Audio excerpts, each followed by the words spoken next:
eyes, motherfucker.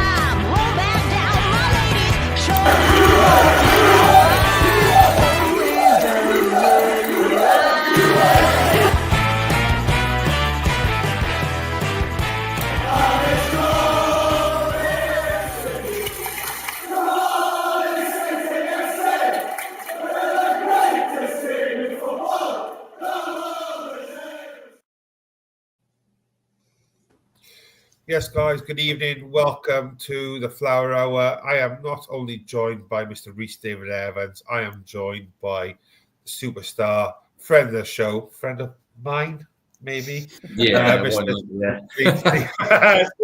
friend. Got a friend. Football friend.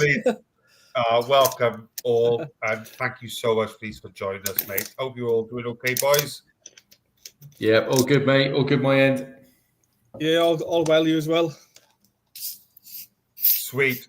Absolute pleasure to have you on again, please, mate. Absolute superstar as always. Much appreciated. I know a lot of the viewers, listeners, etc.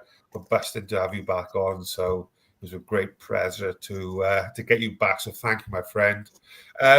So those of you who've been watching along for the last couple of weeks, with Rhys and I, we're doing a bit about pre-season, and obviously it is pre-season time, of course. So we thought, why not have an ex-professional footballer to discuss pre-season and how what happens, what's the ins and outs of it all, to talk about it, but of course to talk about Fleets as well himself. So guys, make sure you get your comments in, your questions in, etc. Fleets is a very open book, even if I can speak. So get your questions in. We leave that for after the watershed, mate, for that. But no, make sure you get your comments and questions, guys, and we'll go from there.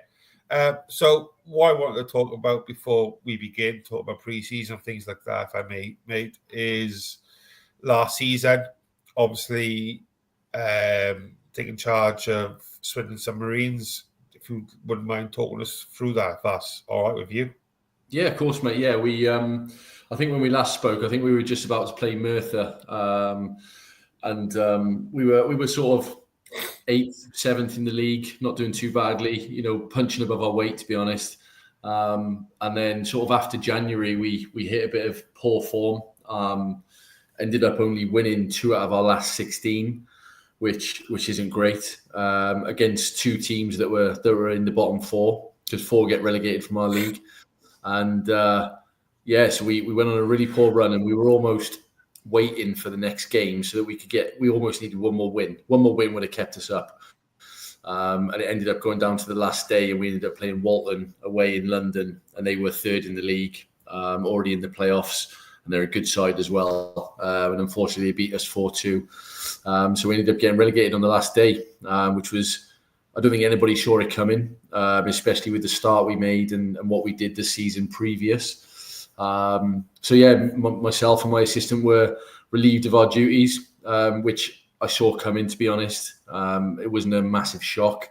It's not something that I'm surprised by in football. I've been in it long enough to know that everything happens very quickly, and I think we got relegated on the Saturday, and then by Monday the chairman rang me, and I get on really well with him, and we had a chat and a conversation, and we parted ways. So it was all done pretty quick, and like I said, I wasn't surprised, especially with the run of form. I don't think anybody saw it coming, but we just got stuck in a bit of a rut where we couldn't get that next win, or that one win that would have kept us up. If we'd have won one more game, we'd have stayed up by 2 points, and we just couldn't get it.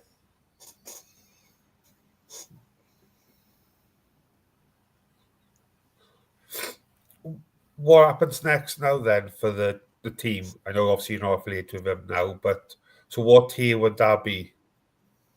So they got relegated to step 4 of non-league. They got a new manager in within about 3 or 4 weeks.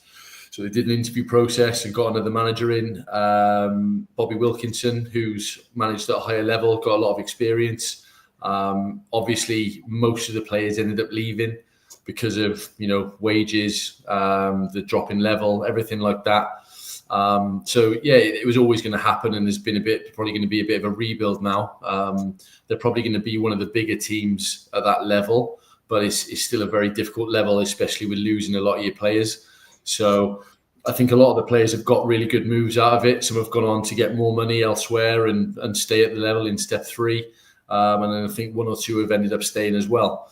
So it's a rebuild now. It's weird watching it from afar, but it's nice to see that the players that we brought in. For example, we had an 18-year-old. I remember speaking about to him. We had a trial at Wickham when he came through. I got him out of the youth team. He ended up getting a move to Salisbury in the Conference South. So there are little glimmers of light in what we did over our sort of 18-month period that we were there. That the players that we worked with and developed have gone on to bigger and better things. So you sort of take a bit of positivity out of that. Do you know when you go into a new job as a manager, and it's what's usually next for you now? Then are you looking for your next managerial job, or Rhys? He's just cut you off there massively, mate, isn't he? I know. Oh, sorry, the signal. I do apologise. Sorry. I was saying, when you go into a job, do you ever speak to the previous coaches and stuff to find out if there was any troublemakers, or sort of find out what went wrong? Because I know at Cardiff last year we had a few players that looked like down tools. I wonder, does the manager speak to previous managers and ask what happened, or? Yeah, it can happen. It's funny, when I got the job at Swindon, the manager that lost his job was actually my manager when I played there. So I knew him really well. I knew a lot of the players that were there already because I'd actually played with them. So I didn't have to do a lot of homework. I watch a lot of football. I follow a lot of football in various leagues, so I knew a lot of the players anyway. At different levels, and having a career for so long, I had a lot of contacts as well, so I managed to dip into those. But it does happen, yeah. I think if managers have got good relationships, and I try and keep on board with every manager I play against, and I've always got their phone number, and I'll text them, and we'll always give information to each other about other teams as well. It does happen a lot. It's non-league, and you can't always get the footage of other clubs, or it's not on Match of the Day and TV, and you can watch it. So we do share a lot of information between ourselves. So the manager didn't speak to me. I think he probably knew that a lot of the players would leave anyway, and that has happened. But yeah, it does happen. You have to get a little bit of information if you can, and if the previous manager hasn't had, you've got a good relationship, then there's no reason that they shouldn't really give their advice. If anybody rang me and asked me about players, I'd be open and honest about it. Is it easy to spot the troublemakers? And if so, how do you stamp that out? Do you have to just move them out quickly, or do you speak to them? Or I think it differs between every manager. I went in at Supermarine, and there were players there who I knew had quality and were very, very good players that weren't playing at the time, and I was sort of questioning why. And listen, it may just be a managerial player relationship that they don't get on, and I quite like working with those sort of players because I feel that my style is very, very honest, very open. And I think being an ex-player, you get respect straight away from a lot. I've played higher than the level I was at, so they automatically see that. And even, little things, I'd go in and, they're playing with a football that I've never used before. And I said, oh yeah, these aren't like the mitre ones you get in the Champ or in League One or League Two or anything like that. And you make a little bit of a joke about it, and you try and get them on board. But I quite like working with those sort of players because there's obviously quality with a lot of players, and you see it at higher levels. Ravel Morrison probably being the biggest example, that nobody can seem to get a tune out of him, but that one manager will. And I like to it's a challenge to try and get the ability out of players that they said are called troublemakers. They may just not get on with the manager, but they're obviously there for a reason because they've got quality. So I think it's important that you try and work with those and develop them as much as you can. And you may have to put a little bit more time and effort into those players. But yeah, I never had any problems with players. They were open and honest with me, and I was open and honest with them. So I think that goes a really long way. And it's important to get that relationship, like I said, as quickly as possible, so that you know what's going on in their private lives, everything else. That's awesome. Question here from Angel. I'm going to move rooms in a minute because I feel like my internet's not the best here, is it? In the box room, yeah. Yeah, no, I'm in the in-laws next door. So see, yeah, box room. What does Fleets think about Robbie Savage taking over Forest Green Rovers? I think his boy plays in the kids' age group. Listen, from what I've heard, I've got a lot of contacts still at Forest Green, having been a player there. My lad's obviously in the under 12s now. He's just gone back in at the under 12 level. Everything I've heard is extremely positive. I think what they see with Sav is that, you know, as a player, he was this person that everybody despised, but every person or fan that had him in their team absolutely idolised him and loved him for what he did. You know, he's a workhorse. Technically, he was actually very good. He comes through the Man United youth team. You've got to have quality to do that. He's an international player for many, many years. He was actually in the first team when I was in the 21s, and he was a player that we all looked up to. And from reports I've had, he's an excellent coach as well. I think it's a great opportunity for him, and I don't think he'd have made the move for anywhere else apart from a club like that. It's a small town club with a big budget for the level. Me and my boy actually went to the playoff semi that they lost to Southend, and yeah, you know, it's a big difference from Steve Cottrell, who's quite an old school manager. Now you've got a young, fresh manager in Robbie Savage who will have contacts everywhere. They've got a budget as well, which will help. It always helps in a first job. And like I said, reports I've had is that he's an excellent coach. And from speaking to the academy managers and people that I know there, they've said he's a breath of fresh air. So I think people will probably look at the Robbie Savage they see on TV with the diamond watches and the earrings and the hairstyle and automatically make assumptions, when in reality he's an excellent coach, and what he did with Macclesfield is unbelievable. So yeah, fair play to him. I think it's going to be it'll be an exciting season for him, that's for sure. Do you know, for like yourself now, when you said you left, is it Swindon Marine? Is there any support for managers at that level when they leave the jobs and stuff? Because you see managers of the Championship maybe have support from the FA. Do they step in and help the lower you go down? No, they tend not to. No, it's a little bit different with me because obviously being an ex-pro, I'm part of the PFA, and there would be support there for me if I needed it. Now you have to be a league manager to be part of the LMA, obviously the League Managers Association, and I'm guessing there'd be a lot of support there. Now, I think I'm quite hardened in, you know, I've got a tough skin. I've seen everything in football. You know, from when I first started to when I finished playing, and then going in as a coach and then a head coach. So, like I said, nothing surprises me in football ever, and I don't think it ever will. But I don't think there's a lot of support for non-league managers because there isn't an association, you know, with it. I had loads of text messages from ex-managers, players, and everything like that, which is great and lovely. And like I said, you take your positivity out of that. It's very difficult for people outside of the football bubble to understand. You know, my partner was like, well, they can't just let you go. And I was like, well, they can. You know, that's football. You have to be really hard in this, unlike any other business. So I like to think I took it in my stride. Something that resonated with me is that when we did our A license with the FAW, we had a Zoom call with Carlo Ancelotti. I think his son was doing the pro license at the time. So he did like a Zoom call with all the graduates and stuff. And he said, I've been sacked from every single job I've ever had. And he's won the Champions League 7 times. So if it's good enough for him, I think it's, you know, I can sort of take it as well. And, you know, loads of managers were messaging me saying, you know, you're not a true manager until you've had the sack. And because you don't know how it feels. So yeah, it's something that I've taken on board. I'll be a better manager, coach coming out of it. I've already had a meet up with my assistant or my ex-assistant, and we've plotted our next moves and stuff like that, and what we do differently and everything. And I think it's the same as playing in a match. You know, you very rarely learn something when you win. You learn everything when you lose a game. What you need to improve on, what you could have done better. So yeah, I'll be looking at it that way, and it's not the end. You know, it's just something that's happened. There's a bump in the road, and you go again. Excellent.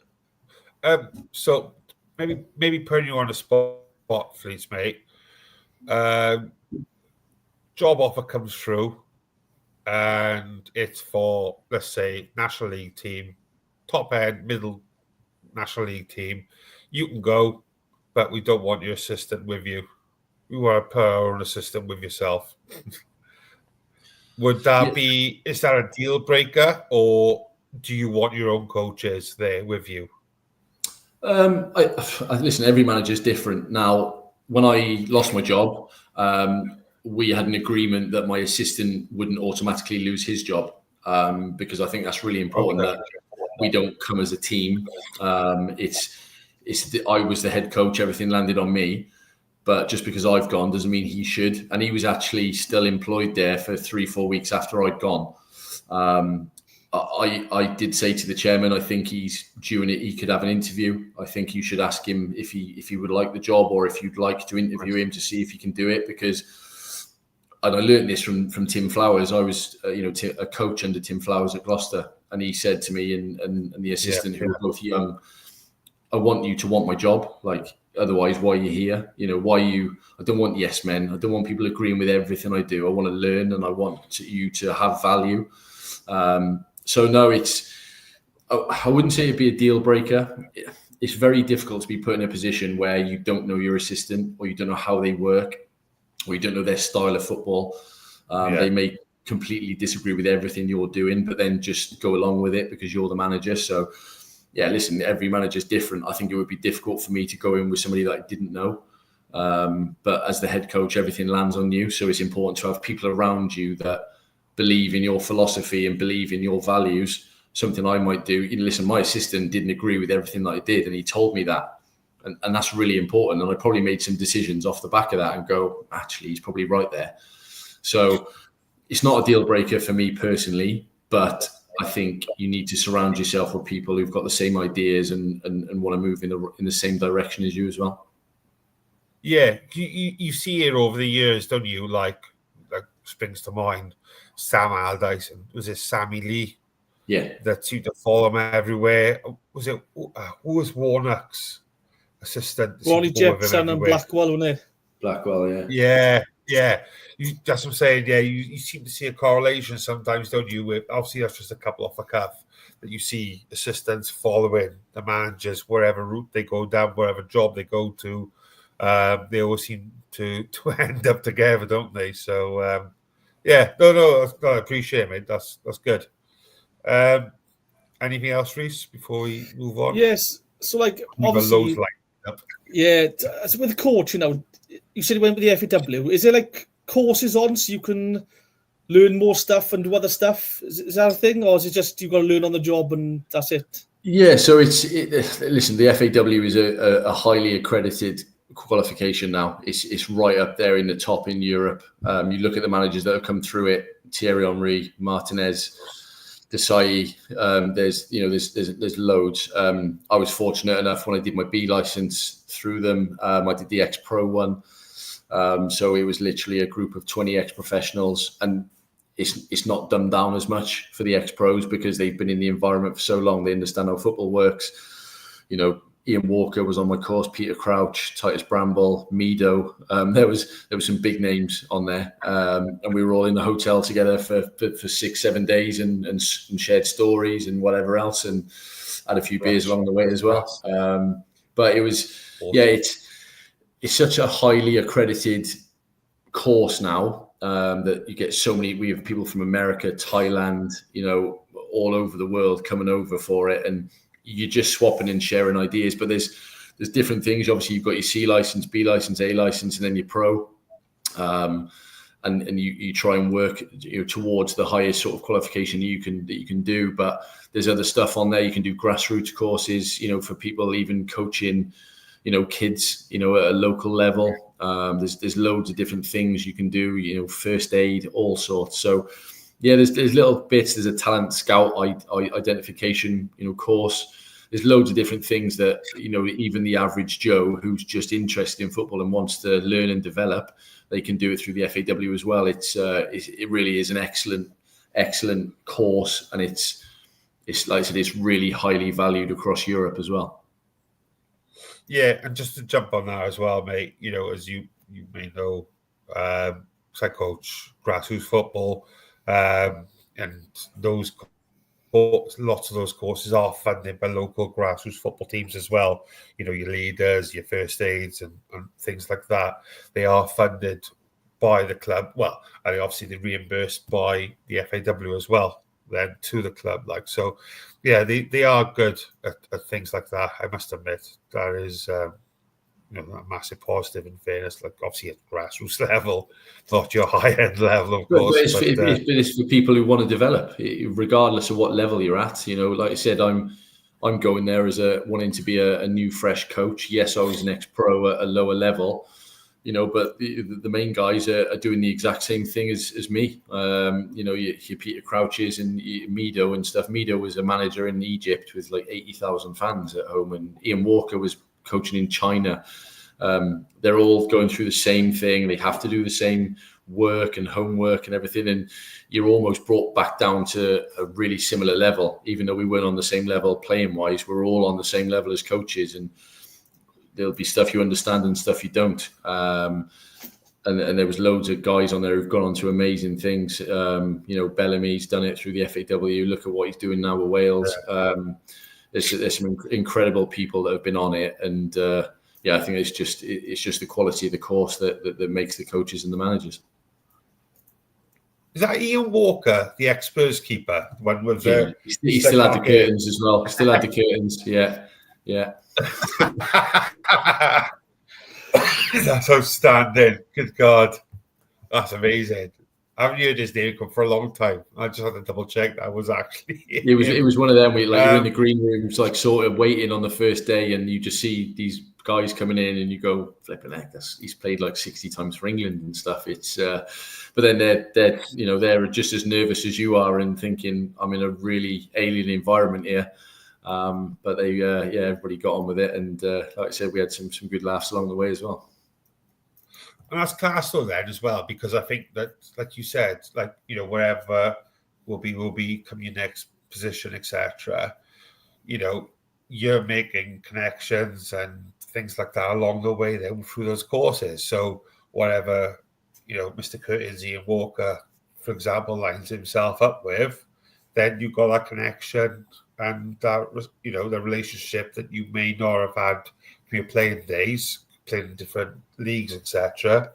Then you've got that to lean on then going forward. Yeah, and that's what football is. It is who you know. A lot of the time, you'll notice that chairmen and managers know each other, and you'll be higher up on a list to get a job if you've done this or that person. And it is, football is a rumour mill, constantly. But if you can build those connections and have, like I said, keep everybody on side, because you never know when you're going to need someone or when that little text or phone call comes in. So, it's a wide community now, and I've widened mine through coaching. I've met some people that I wouldn't have met playing wise. And like I said, you share ideas, and it only helps you develop further. 100%, and that's transparent for all business, isn't it? It's like I'm in a pension environment, and we all harp on about sharing best practice, and it's transparent through no matter what career path you're in. It's useful no matter what job you're in. So it's meant to be. Yeah. I don't know if I missed this, so apologies when my Wi-Fi went down slightly. But question from Halftime Oranges. Question for Fleets: do players have any sense of loyalty to a club if they're relegated and feel obliged to stay and get them back up, or is it just a job to them and go elsewhere? I think every player is different. I think the loyalty is probably slowly dying out of football, but I think that goes both ways. I think a club can get rid of a player in an instant, and then the club's loyalty is never brought into question, whereas players' loyalty is. What you have to imagine is that the player is a person first before a footballer or before a commodity. So, if a player, for example, at my level, I'll give you some wage examples. So I've got a player who's on 250 quid a week and he gets offered 150 quid to stay in the league below with him. That's £400 a month that he's losing to be loyal. Would anybody else in any line of work do that? Probably not. You got to think it's not mega money. They haven't got all these resources to take a drop in wages. I'm a night shift manager at Sainsbury's. That's my full-time job. And if a rival supermarket came in for me and offered me more money, I'm off, mate. See you later. To do the same job. So it works exactly the same as it does in football. It's people see the money of the elite and think it's like that in the lower levels, and it's not. Even at League 2, League 1 level, you look at Paul Mullin now, obviously at Wrexham, he's gone to Wigan. If he's not playing football and he's not enjoying it, then there is no loyalty. They've done work for the club. You're an employee at the end of the day, and the club can get rid of you very, very quickly. So I think it's probably dying out. It's very rare that you see a player at a club for more than 3-4 years, I think. It's becoming more and more rare. I don't think you'll ever see a Steven Gerrard, a Ryan Giggs. I don't think you'll ever see that ever again. Interesting. Anything for you, Rhys, before I jump on? No, as I say, to the top of pre-season stuff. Yeah, one thing I'll chuck at you before we do, from Ange, about your boy, if I may, Fleets. How do you feel about watching your son? Do you find you're just as passionate watching him play as you would be on a sideline as a manager? No, I'm really quiet. I like to try and stand away if possible, mainly from the parents, because I now understand how my mum must have felt watching me, because I'm probably more nervous and more engaged in it than I would be ever if I was ever playing, for example. As a coach, I'm quite enthusiastic. I'm quite bouncy on the sideline. I'm really involved in it. But with my boy, I just want him to make mistakes. I want him to improve. And I think the worst thing, and I've seen it so many times, I've coached kids, I've coached at an academy level. And the worst thing you can see is a kid going like that to look at his parents and then look like that at his coach. And then he's going over there again. And there's just, he's 11 years old. It's too much information, and I probably don't give him enough information, but I feel like I could just overload him with all sorts, and he's really invested in it. And we'll get the tactics board out on a Sunday night and he'll ask me questions, and I'm happy to give it if he asks, but I'll never ever say, why didn't you do this today? Right. Sit down here now. We're going to go through. You should have done that. It's not my place. Yeah, it's not my place to tell him what to do. People think that it should be the case because of what I did in my career, but one, he's a centre back, and I've got no clue about that. Is he a big tall lad then, Fleets? He's probably going to be taller than me. He's very aggressive, which I probably had a little bit of, but he's tough. Yeah, he's tough, and he learns. Brilliant. And he's really, really adapting to academy life very, very well. He's a good player, and I just like to watch and just be on my own and like take it all in, because coaching on a Saturday, your adrenaline's so high and you're drained on a Sunday, and it's lovely to just go and watch, see him enjoying himself, and just let him get on with it. If he asks for advice, of course I'll always give it, and we'll go through a few bits together. But yeah, I'm quite a quiet parent, and I'll sort of stay out the way if I can. I suppose you're the perfect person to get advice from, though, because as a defender, he's probably thinking, in this position, what's the striker looking to do? Where does the striker not want me to take him? Or you're probably the perfect person to work with him on what you're looking to do and what he needs to do to stop you getting past him. Like, I think what he does really well, and listen, this is him being in a football environment all the time. He used to come in the changing room with me as a manager. He'd sit down, he'd listen to the team talks, he'd be around the players. And for an 11-year-old, he knows how to win. And at an academy level, that's quite rare. So, like, you know, if there's 2 minutes to go, he's telling the goalkeeper to slow down and stuff. And usually it's very performance-based rather than results-based. You know, no one really cares if they've won or they've lost, but are they developing? Are they performing? Whereas we're a competitive family as it is anyway. And he's very much like, win. We do this, we win the game, and then blah, blah, blah. But I think you only get that from being in a football environment. And he cares, and, you know, he always goes into his performances. And luckily enough, all their games are videoed, and he'll sit back and watch them. It's a lot of information for a young player, and you can imagine what it's like in an elite level. You know, he's at Forest Green, and it's a fantastic academy, and he's really happy there. But yeah, we go through a few demos in the garden, and I'll give him a little bit of a body here and there, and I'll teach him a few the little dark arts. Yeah, the little dark arts and stuff. Joe was the real big dog in the house. Well, I've always said to him, listen, I never let my kids win at anything. I can't. I'm too competitive. But the day they beat me is the day they run the household. So yeah, at the moment, I'm still winning board games and bowling and everything else. But eventually, they're going to catch me up, and then it's time for me to retire. Then I think. Yeah, that's outstanding. Do you know what? Right, and you know, that's why I live at the moment, because I coach my boys' team, as you all know, which is great. But my daughter started playing football as well. She's under-8s now, and she's literally just started. But I'm getting to enjoy it as a parent. I'm watching the coaches do their thing. Yeah. She didn't play a match yet. She's got her first tournament on Sunday, which I can't wait to watch. But, like, it's going to be nice. Like, I can't remember the last time I've watched one of my kids just play football and just not be involved. You can enjoy it as a parent. You're a parent. Yeah, I can have a meltdown as a parent on the side. Yeah, it's lovely. To be fair, when my lad played grassroots, I used to referee. So I used to ref, and mainly again to stay out of the way. I couldn't coach him because I was reffing. I actually did send him off one game, funnily enough. But it's quite nice to just, like you said, watch, enjoy. You haven't got, and listen, at grassroots level, they're all volunteers. You have more credit, you have more thought process in what they're going through as a coach because you're doing it yourself. And listen, some of the scenes you see in youth football is poor, but it's because parents don't understand, and that's all it is. They want their kids to do so well. They'll bark at a referee. They'll tell a coach he's not doing this and she's not doing this. When we're in quite a privileged position, and we can step back and go, I know exactly what they're going through. Yeah, excuse me. So it is lovely to watch and just sit back and enjoy sometimes. Yeah, I can't wait for it, mate. I can't wait for it. Right, we'll move on.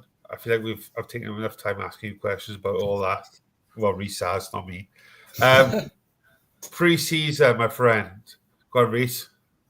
I just want to know, so last game of the season now, are you like 70% because of all the injuries over the course of the season have picked up and stuff?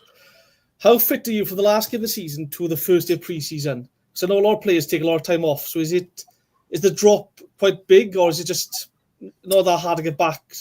Again, I think every player is different. I think culture plays a massive part. I'll give you a few examples in a sec, but I was very, very fortunate in my career that I very rarely had any injuries. I think it was more luck than anything else. The whole time I played my career, I couldn't touch my toes. I was the most unflexible person. I didn't stretch. I was one of those players who could just go on a training pitch and boot a ball.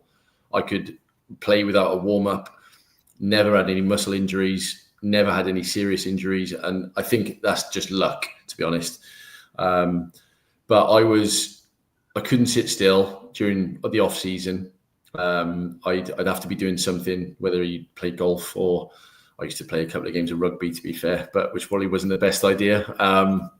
But yeah, every player is different. When I was at Charlton, we used to have to go in the off season and complete a treadmill run. And if you passed it, you had another 2 weeks off.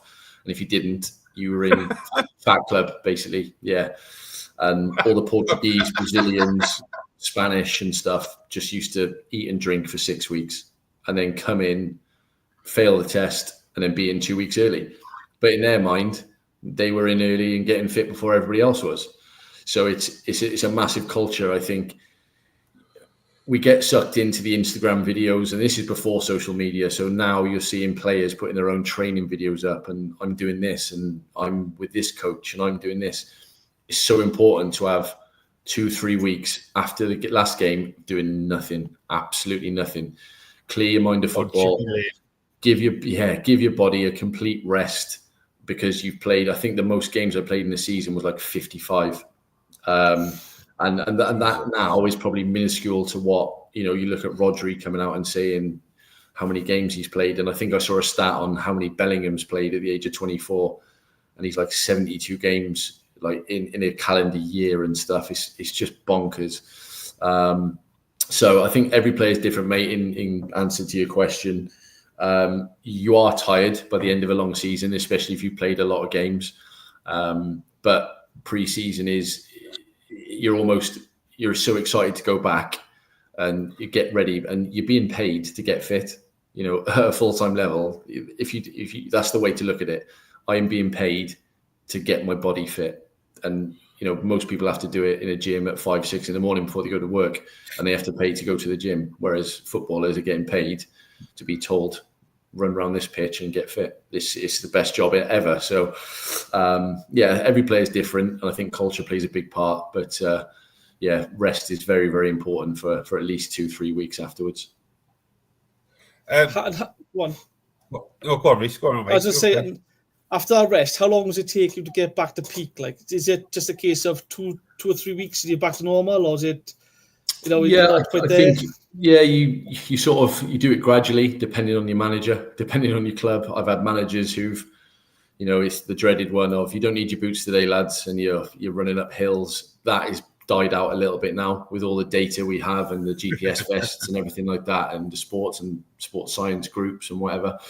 That's died out a little bit, and then some managers get the balls out straight away. I don't think you're truly fit until you've played 4 or 5 games pre-season. You can replicate matches, but nothing is as good as match fitness. You can run as much as you want, train as much as you want, but you're never going to be fit enough for a 90-minute match until you play a 90-minute match. I read Mourinho's book a few years ago now, and he gives an example of, if you want to learn to play the piano, you play the piano. You don't run around the piano. It's a very British thing, and if you want to get fit to play football, play football. It's as simple as that. You can do all the running in the world. And we actually had an example at Gloucester where we had an investor who was actually in the Olympic rowing team, and he came down for a session. He said, "Oh, can I train with you boys?" And listen, rowers are fit people. They put their body through some serious turmoil. I think 5 minutes in, he was tapping out, from a training session, because it's a completely different fitness. Yeah. I'd struggle to do any other sport. Fitness is different. And you can only truly get fit by playing matches. And that's what the pre-season games are designed to do. And that's the only way to get match fit ready for that first game. So I got two questions on a bounce, if I may. Bleep test. Yeah. So every fan knows about the bleep test. One, was you any good at it? And two, who's the best? You're aware of who's taking part in it? Was I good at it? No. Now, this is it's designed that you do it on the first day of pre-season usually, and you do it on the last day, and you see what you've improved. Progress, the older you get, the more clued in you get that if you drop out early in the first one and you smash the second one, everyone goes, "Wow, look how fit he is." Quick, smart, not hard. So experience comes into it.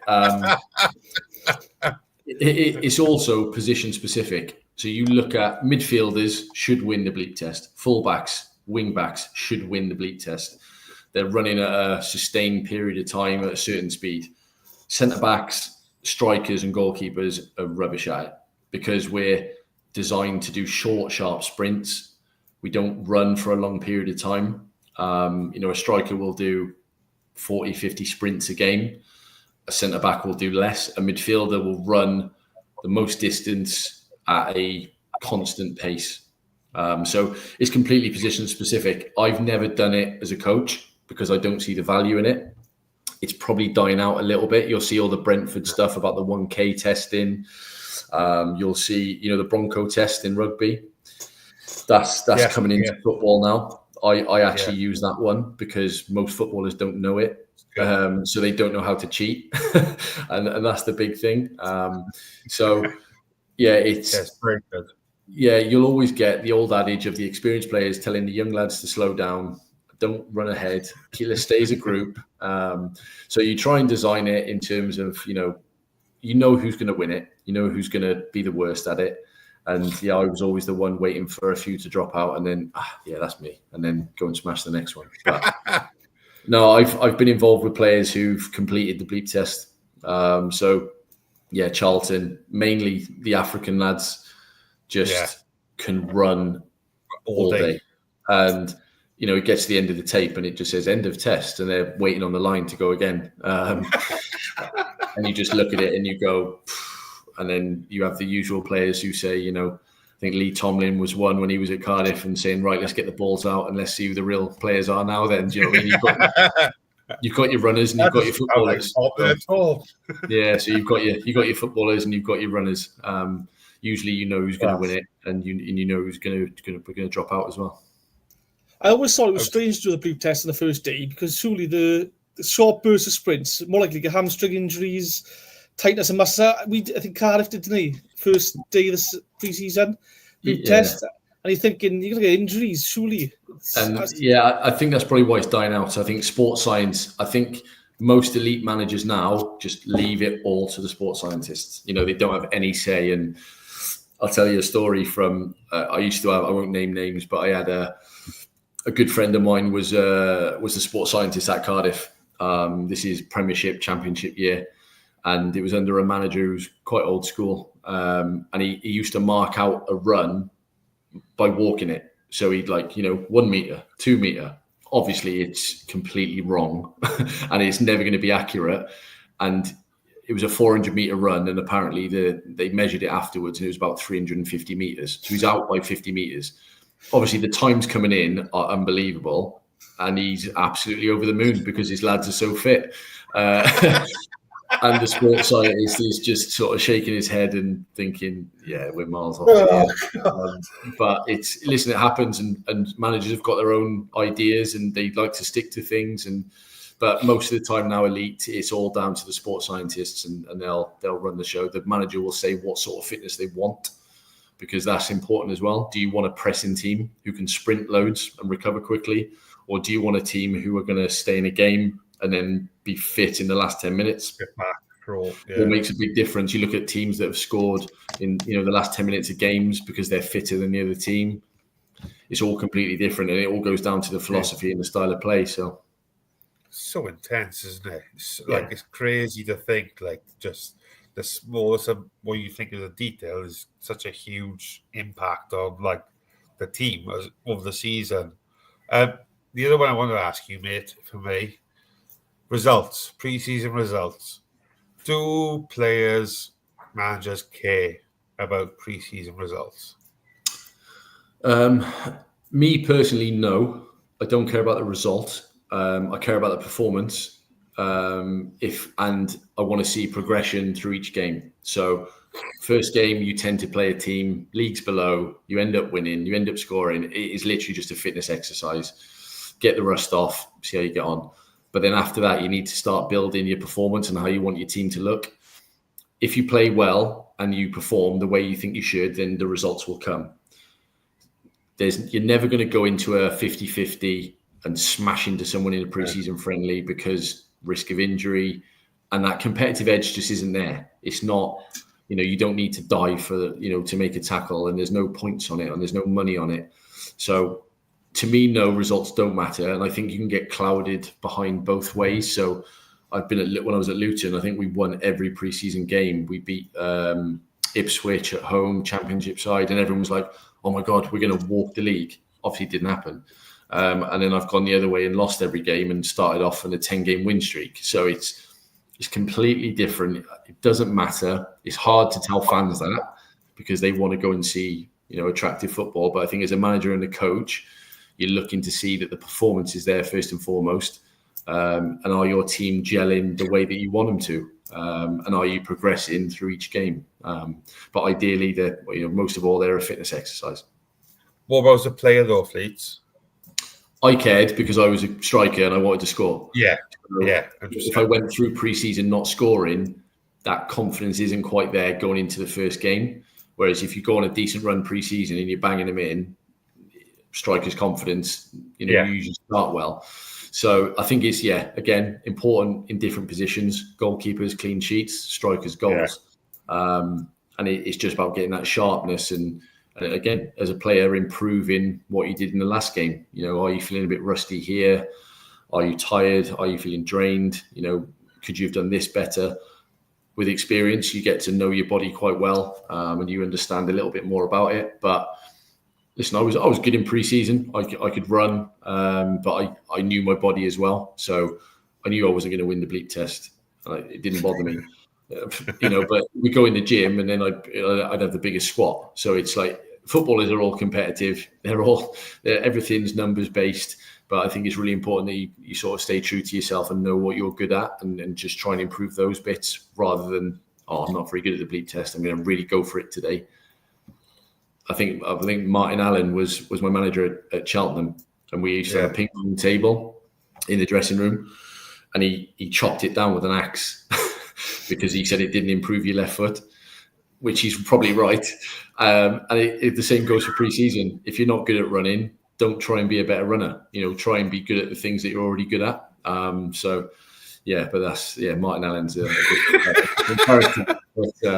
But no, it's all preference, I think. As a manager, is it easy in pre-season to see which players don't suit your style of football? Is that something you can spot pretty quick, or is that something that takes time? Yeah, I think so. I think it's easy to spot. I think if you know the players, you know what they've done. Now, listen, they may be told to do something completely different with a different manager. If it's a very archaic manager, if you like, or an old school manager, and they want to go long and feed off the second balls, but you've got a ball playing centre half, they're probably not going to fit the bill too much. I use Martin Allen as an example again. When we were at Cheltenham, you were either a dog or a footballer, and a dog wasn't allowed to pass to another dog. He could only pass to a footballer, and that was his philosophy the whole way through the team. Centre-backs weren't allowed to pass to each other. It was give it to the footballers and let them do their thing. It's quite easy to spot. But you try and develop them. If they're going to be there, if they're on a contract and they're going to be there with you, you try and develop them into your style. But it's quite easy to pick out what they're good at and what they're not good at.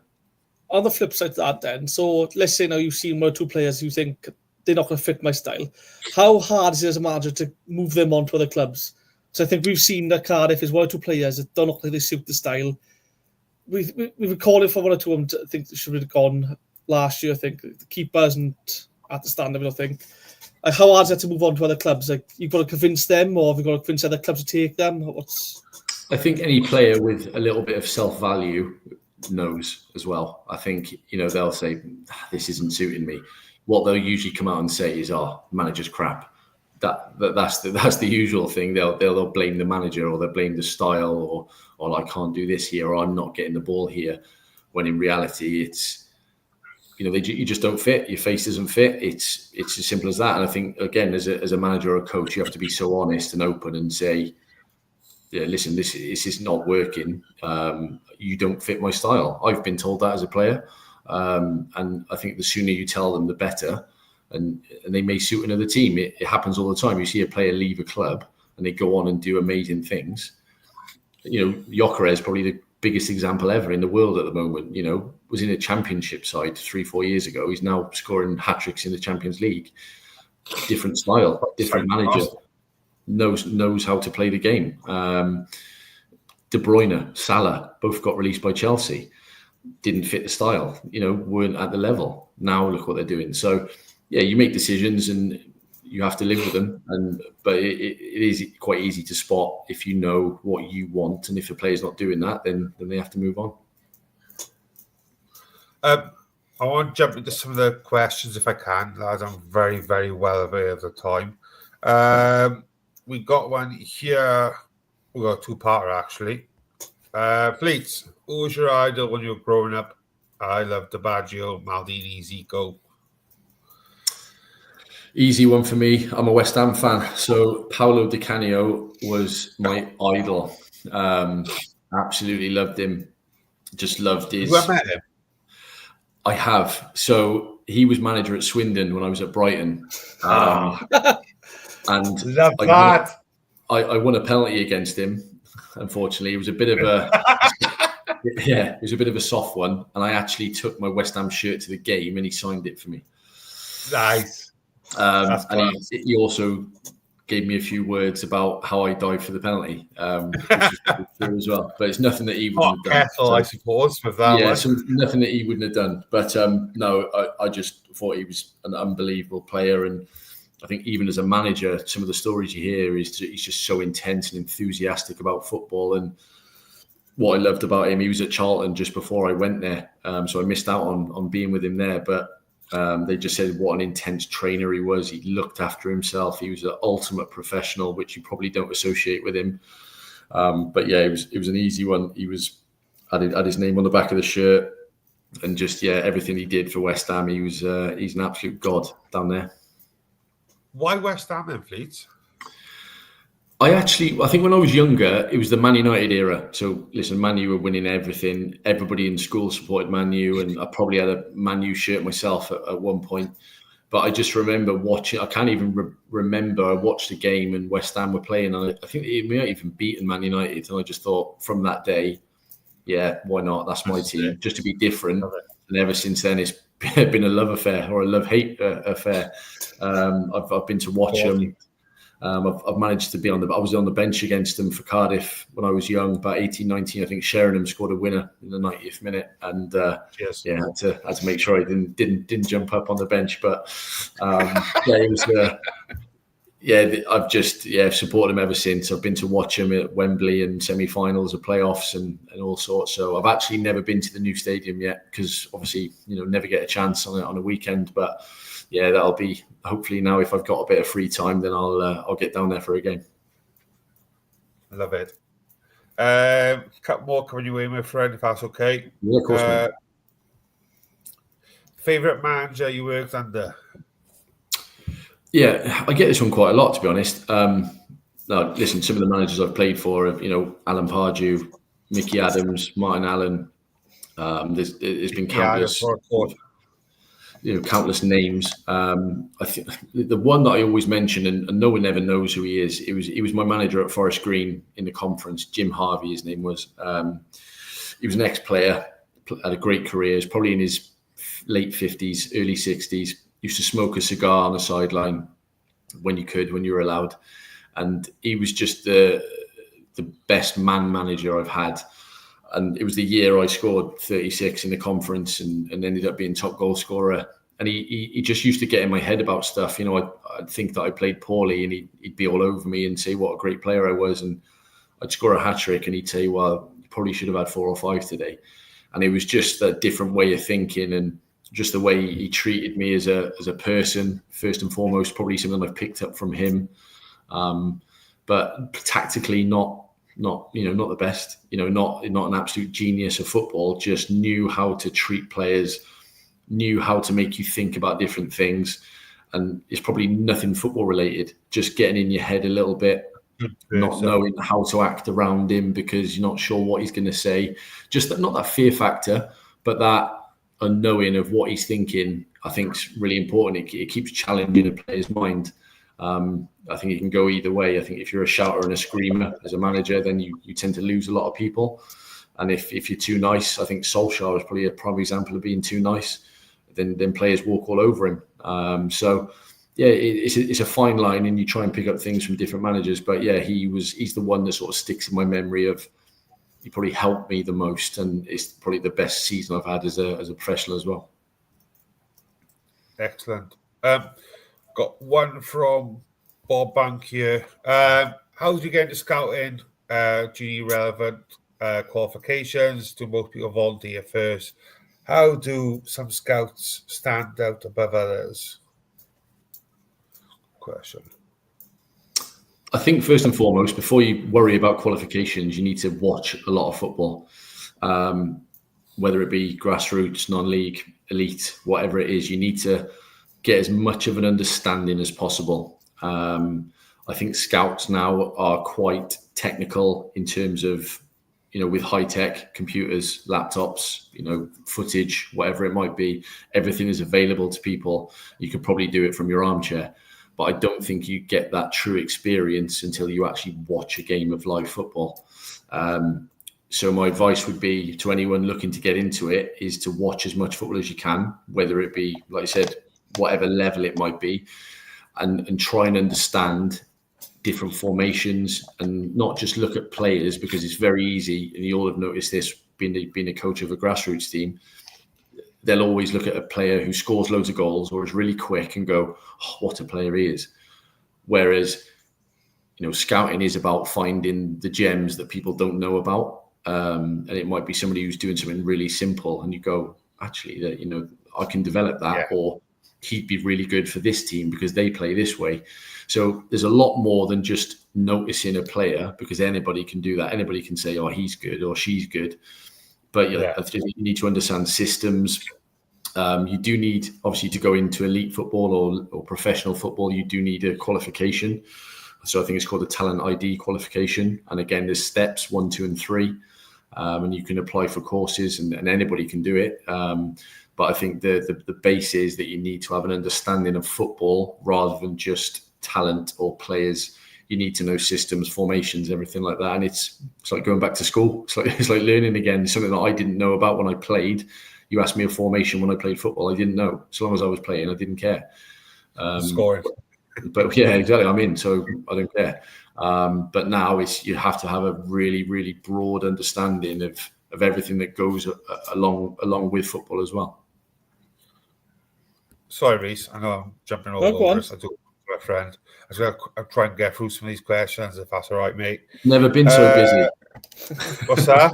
It's never been so busy. I know, mate. That's what happens when Fleets comes on board, isn't it?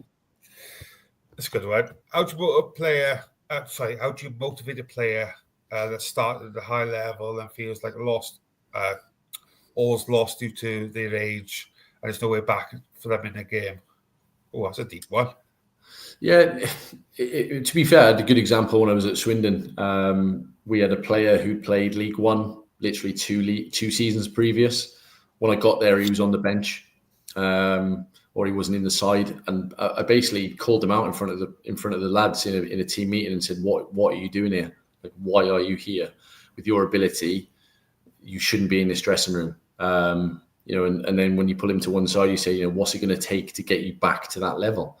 What can I do to help you get back there? And I think it's really important that the player wants it first and foremost.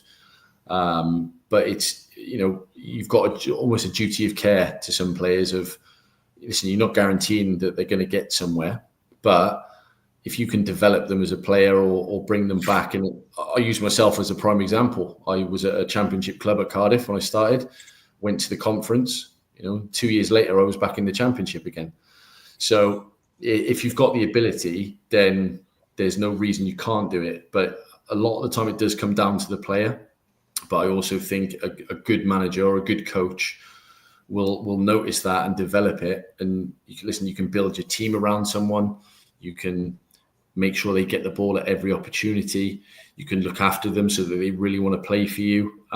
Because as a coach, it looks good on your CV. If you can get a player back to where they belong or where they feel they should be, then it only speaks volumes as you as a coach. So it's difficult. Again, we talk about it open and honest. Why are you here? You shouldn't be at this level, but you are. So let's get the realism into it. You are at this level for a reason, whether you're not doing this or you're not doing that. And just try and make them understand and not obviously that they want to do it as well. Some players don't. Some players drop out and go, I'm quite comfortable here. I'm happy. I'm enjoying my football. I'm getting okay money. And then they're not too fussed. But the players who really want it will probably come to you, to be honest. Will probably come up to you and ask, what more can I do? What should I do? What should I have done here? And then then that you've got somebody who's really determined to get back. Something happened similar, didn't it? At Coventry City. Is it Darbo missed the penalty in the playoff final against Luton? Ended up at Forest Green Rovers, I think it was. And then Troy Deeney called him out. Troy Deeney says he called him out in the change room. That didn't work. Then he called him out to the media. Yeah. And that didn't work. And I suppose it's a mentality thing for some players as well. And again, he might have been down in a level where the players around him aren't maybe at the level he's at, so therefore it doesn't make him stand out as much as maybe he would have at a higher level. Yeah, there's that so many was tipped to go to Premiership level, or would he? Well, it's so many different factors, and I think. Listen, I didn't agree with what Troy Deeney did. It's a different style. Listen, I think what did he say? He was one kick away from the Premier League, and now he can't kick a football properly. He's a belly. I think if he said that to him personally, then fair enough. That's inside a dressing room. To do it on media, obviously, in the end, made him lose his job. But yeah, it's a difficult one. You can only imagine how the lad is feeling about it anyway. And I understand that as a manager, you're under a lot of pressure as well. But ultimately, you've got a duty of care as people first, rather than footballers or employees or coaches. And do I agree with it? No. But everybody's got their own different style. And maybe he thought he'd get the reaction, that he wanted. Obviously, it didn't work out like that. But there's a lot of examples of players coming down and not quite hitting the heights that they should, or where people think they should be. There's so many different factors. You don't know what's going on in their private lives. You don't know what they're dealing with. But it's important as a coach to try and understand it as much as possible. And usually a good coach can spot it in training if they're coming in a bit later, or they're down and they're moping around a little bit. You just pull them to one side. Everything all right at home. Speak to them as a person first. It's so important, especially in these days where we're quite, questioning, and we're really supporting mental health. And football's probably still the only industry where we're really behind on it, because you're a footballer at the end of the day. You're getting paid loads of money. How are you unhappy? It doesn't work like that. You only have to look at rock stars who've ended their lives, and people think they've got the world at their feet and stuff, and it doesn't always work like that. So, again, I think coaches have a duty of care. Yeah, and on that, like the Gary, not to go off topic, but the Gary Speed situation, that'll live rent-free in my head for the rest of my life. I've never been one to be affected by celebrities passing and things like that, but that one, literally, as a Welsh fan, etc., and this, like I said, let's call a spade a spade. Deeney's a penis, so we'll move on from that. I think the chairman have got to step up as well. I think we've seen over Rhys this year of Cardiff, and they left him hang up to dry. They were leaking rumours. They were bringing Warnock in. They didn't come out and say, look, we're backing him. They just left him to it. When the pressure was on for the fans, they stood back and let him take all the pressure. The club got to step up and help, support. All in all, as well, when the lad's just lost his dad as well. Yeah, there was nothing for the club. Shambles. It's so difficult, and you've got to think most of the people that run football clubs are businessmen. They care about that side of it.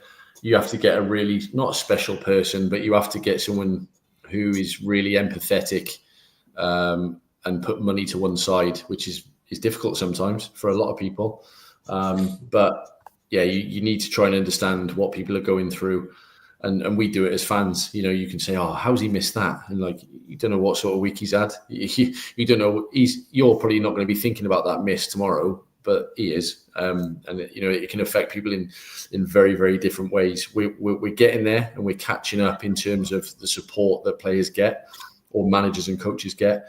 But I still think as an industry, we're absolutely miles behind. You look at America, the American football, the support they get, and the team they've got around them.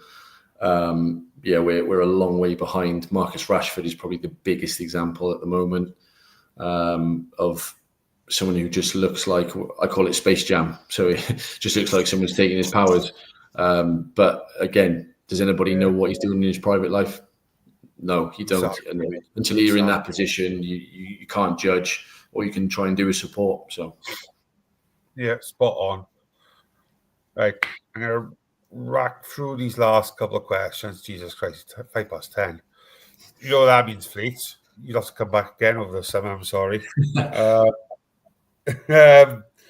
Right, what we got? There's one from Jamie in the chat. Is a good one, actually. Jamie? Yeah. That one? No. Just above it. Just above it, actually. That one just above it. Oh, yes.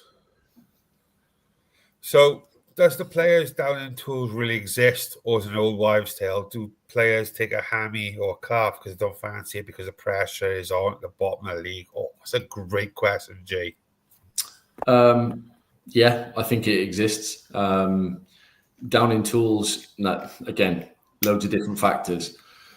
For example, a team are getting relegated, a player's not putting in 100%. Listen, they may have a move lined up. They don't want to get injured.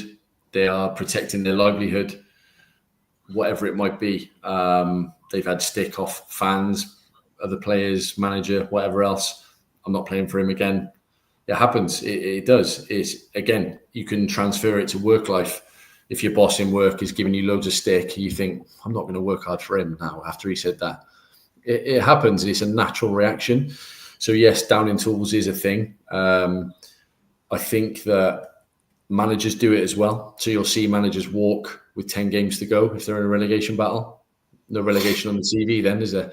So everybody is protecting their livelihood. And we go back to that loyalty thing. I think that comes into it as well. It's, you are protecting yourself as number one. Every player does it. Every manager does it. Every chairman does it. Nobody has got other people's interests at the forefront of their mind in football. They are protecting their livelihoods. They're protecting everything else. We don't know the factors behind it, but in a short answer, yes, it does exist. I've seen players do it. I can't say I've ever done it myself. I've probably been on the side of, I'm not like, why would I want to try for this guy? Because if we win and I score, he's going to get all the credit. That's probably crossed my mind. But then when you ultimately think about it, if I'm scoring, I'm getting credit, I'm getting notoriety. So it's a little bit different, I suppose. But yeah, it does exist, and there will be a number of factors in that. Mainly the one probably is that they probably heard something through the grapevine and they don't want to get injured. Simple as that. As a teammate of that, then you mentioned obviously you've been around someone potentially who's down said tools. As a teammate of theirs, does that play any impact on you at all? Does it bother you, or do you just care about, okay, I'll do my own thing, I'm Fleets, I'll do what I want to do, I'll do my thing, and you do your thing? Like, I think it depends on the hierarchy in the team, and I think there is a hierarchy still. You've got your captain, you've got your vice, you've got older, experienced players who have a little bit more clout, and I think players are accepting of it because they know some of the situations that others don't. If a player's getting loads of stick from the manager and he feels like he's being blamed every week, you could probably understand why he's going to down tools a little bit. If it's affecting my team and I'm a player, then I'm probably talking to him and calling him out and saying, well, listen, just go then. Like, just leave. Or it's easily said, but I think if it's affecting my team and it's affecting me getting a win bonus, for example, then there's going to be a lot of issues around it. But I think players in a dressing room know what's happening as well. So they're probably a little bit more lenient with it unless it starts to affect them. So, if a player's coming in late and he's not getting fined, or he's down tools and he's getting the same treatment as everybody else, I think players have got a problem with it. But then on the flip side, you'll see players, you've seen hundreds of stories of players getting put in the under-23s or the youth team for no reason at all. That's a difficult one to take for players as well. So yeah, it's a difficult one to navigate. But it does happen. It's probably really, really common. Good one here from Graham. I still think of a place I did in Sun League when I was 18. I'm 65 now. The best thing to do, Graham, is replicate it down the pitch. 65. If you're not learning, then there's no hope for us, mate. So get yourself down the park, get somebody to roll your ball across, and away you go. Right. Yeah. I'm going to do one last one, mate. I'm sorry I've kept you so long. I do apologise. I'm not actually that sorry. I'm joking. What's the craziest bonus one of you fellow pros have ever had? Bonus. I don't know figures for certain. I did, although I'll tell you the story. Obviously, when we were at Cardiff, we had Tony Warner as a goalkeeper, didn't we? And he rocked up. He rocked up in his car, and his number plate was bonus. So 80 NUF. and through football, it's quite well known that his nickname is bonus because he was at Liverpool for 4 years and he never played a first team game. He was on the bench for Champions Leagues, everything, and his nickname was bonus because he just used to pick up the win bonuses and he never played an actual game for Liverpool. And he used to introduce himself as bonus. That was it. That was his nickname. And he was a great lad, Scouser, absolute man mountain of a bloke, top man. But yeah, had it on his number plate. And the funny thing is, he's made all that money out of bonuses. And it was back in the day where you used to have the tax disc in your car, and he didn't have a tax disc. So he had all those win bonuses and didn't tax his car, bless him. But yeah, it's there's some crazy ones going around. I think everybody talked. I think everybody knows about the Alan Shearer one, where when he was at Newcastle, he had to be the highest paid player at the club. So every player that came in on a massive wage is went up. So he was almost buzzing when they signed Nobby Solano and Lauren Robert and everyone else because his money went up every time. Yeah. So it's a nice incentive if you can get it. But Tony Warner is probably the king of it, I think.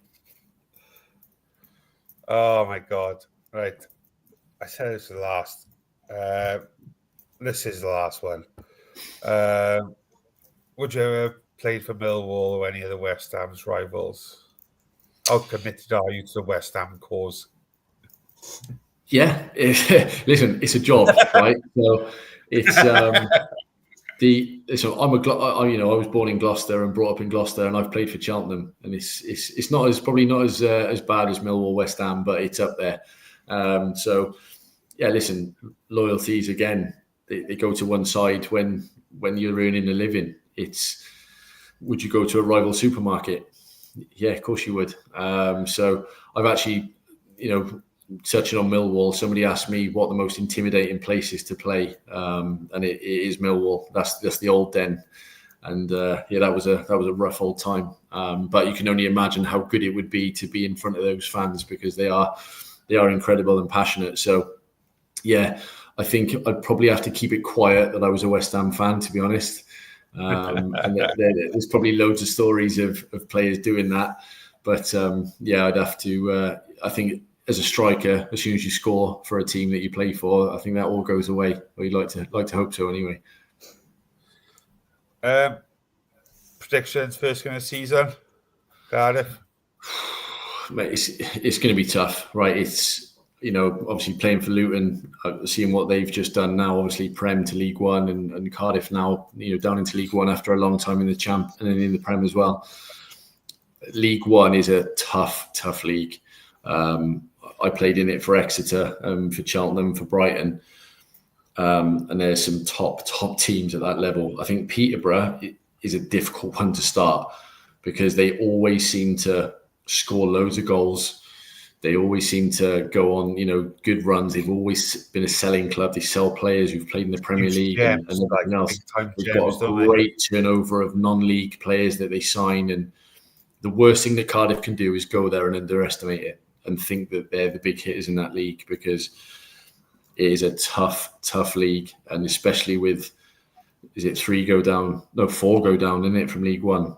Yeah. It's very easy to be caught up in it. I think the year I played in it with Exeter, there was Leicester, Southampton, Brighton, Sheffield Wednesday, Leeds, and it was it's a tough old league. The worst thing that Cardiff can do is underestimate it, and it's going to be a massive rebuild to see what they can do. But listen, it can go the other way if you start really well and you start getting to the level as quickly as possible. Listen, the best thing to do, if I was a head coach, I'd go and sign players who played in League One before, so they know exactly what to expect, because it's a big jump to the champ, but it's a big drop to League One, and the football is completely different. So, yeah, it's going to be a tough one, to say the least. Go on, Rhys. I know I've spoken for a long time now, so I do apologise, mate. Anything for you before you start finishing up? No, I'll save my questions for part 2, I will. Yeah, we're on about part 5 now. It's part 5, isn't it? Lovely comment here from Paul, friend of the channel as well. Listen to Fleets all night. I think we've kept him most of the night now as it happens. Such a legend and a gent for giving us insight. Thanks, Fleets. Yeah, no, honestly, mate, thank you so much. You know, I love having you on. Huge fan. It's lush, and hopefully I can have you on. We can have you on again, I should say, in the not too distant future for part 7, probably by that time. But, hey, well, I haven't got a football job now, so I'm free Saturdays. And oh, do you know what then? So you can come down to Flower then, do a training session with me down Flower. I'll bring my boots at this rate. Yes, now we're cooking, son. No, honestly, thank you, mate. Honestly, I really do appreciate it. I love catching up with you, so thank you so much. Rhys, thank you, mate. As always, absolute superstar. You wonderful people in the questions. Thank you all very, very much. Up a Flower. Good night. God bless. Cheerio, my friend.